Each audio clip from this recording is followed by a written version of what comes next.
I'm trying to do the streaming and I'm trying to tinker around with the module here, and I want to add some new functionality.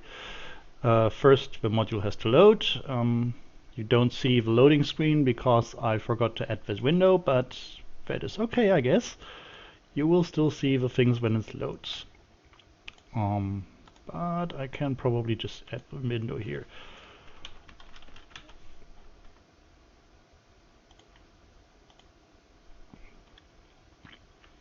So let's wait a while until it's completely there. This is a really large area, and it mostly has the problem that it has oodles and oodles of placeables, and that makes it slow to load. But as soon as it's there, I will show you what I have in mind to do today. Yeah, still loading, sorry. This will take a while. The toolset is a bit slow sometimes, and there we go. So,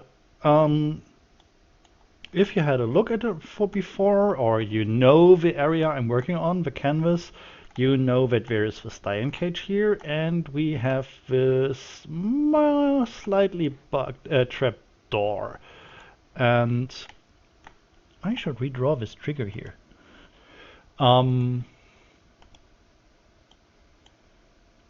Because that is bugging me here. I just redraw this here.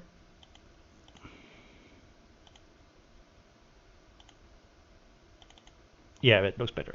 So, we have here the lion cage. I'll just add the placeables again. So we have a lion cage, we have a trapdoor, and occasionally unwitting thieves end up in this lion cage. They can get out of there again, sadly, because I was a nice guy and didn't want them to force to wait until I log on, which is not that often.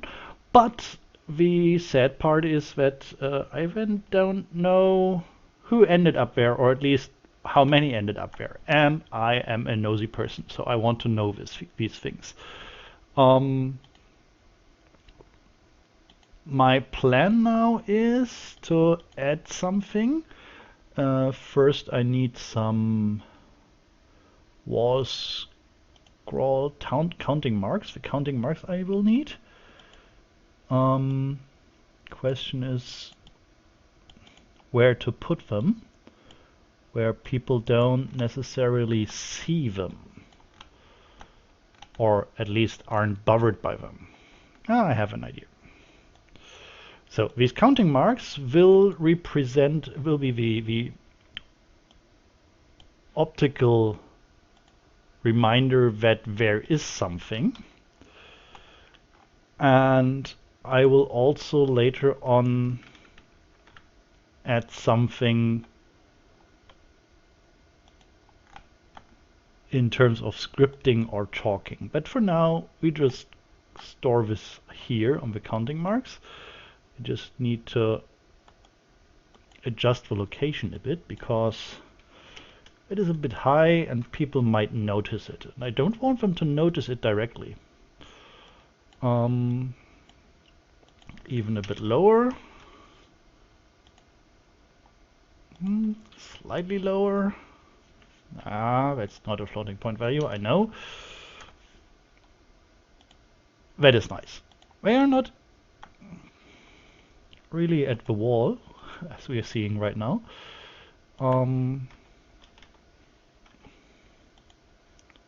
is too much.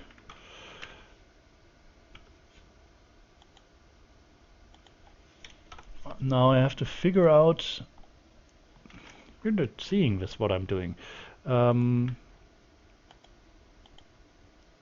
on.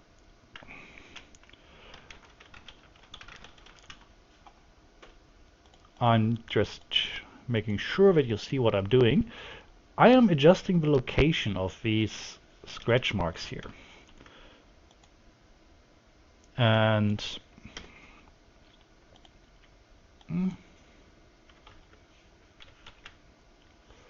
we we do want to see them, right? So that someone can gloat that this thief or this trap has found so many thieves. So where are the scratch marks? They are not that obvious, but they are there. And I just decided that I want them somewhere else.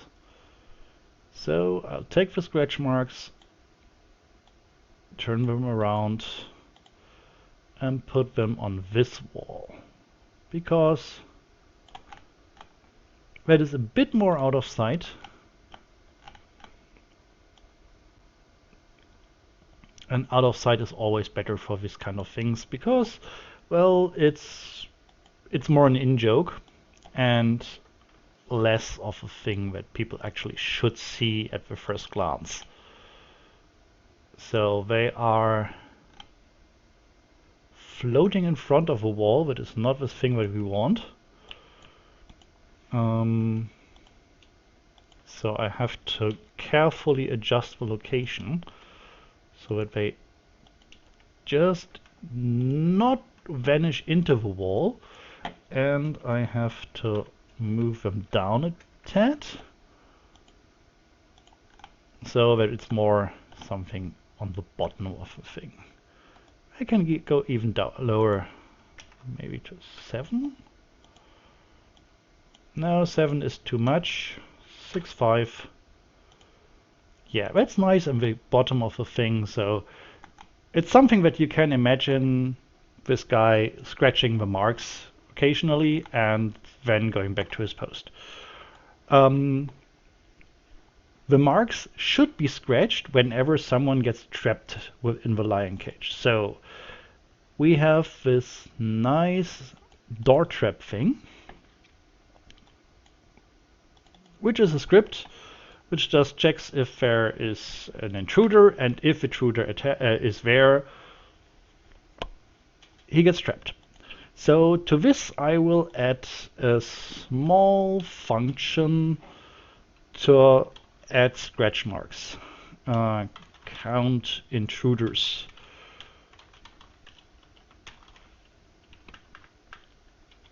Is the thing, and that should work on...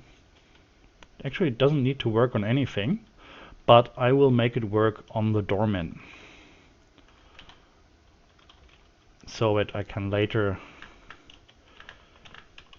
expand the script. For now, it will be done slightly quick and dirty, so that you can see what I'm doing. I look at the enter jump script, because here I have the doorman object, which I have to declare in the beginning of my script.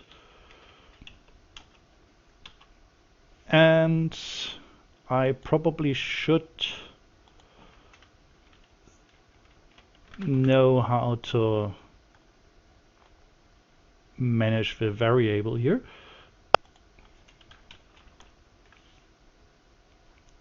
So we get a local int, and not from him, but there, and we name this variable I something, I counter. The thing is, we actually shouldn't get a local int, because we want to save something better. We want a persistent int. So we have to include some include file called the APS include. APS include makes sure that we have persistent data. And we do save the iCounter value, and I'm just opening random things as it looks like, because I'm stealing from my old scripts here, Selvaf. Yeah, that's fine. So we just look at the count, the value. This is not a string, this is an int, and it's the I counter. And then we set the I count, we set the persistent int again. Oh, that's simple.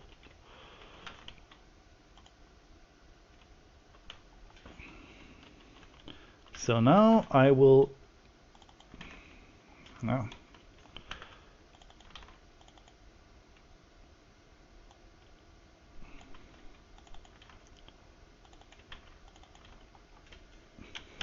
that's it basically. Whenever someone gets trapped, we count the intruder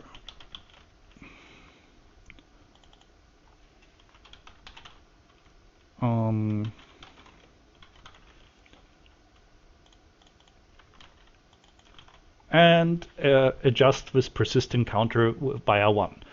That doesn't do anything yet in production in terms of acting out something or giving me the data out again, but for now we can save the information that someone get trapped and count that. Let's see if it compiles. It doesn't compile because, of course, I forgot a semicolon. That is something that I regularly do. And I have a variable without type. Why did I do that? Of course, because here's the doorman name. Now it's compiling. And then I do have the nice conversation with the doorman where I can just add, if you're the owner, you can ask him for this number and he will tell you. We have this thing somewhere here where I should have a thing where he tells him how much gold he has. Where do I have that? I have to check the conversation. Haha, because I do not know where it is. No, I just give out the gold and then don't tell. Ha. So I have to do it in a few things. But that's something that I will do sometime else. So for now, I can store the numbers and work with this and find out later what to do with this. But mostly this was a test for the streaming because now I have a headset on my head and you might hear something. I'll save this for now and will then head to bed. See you next time.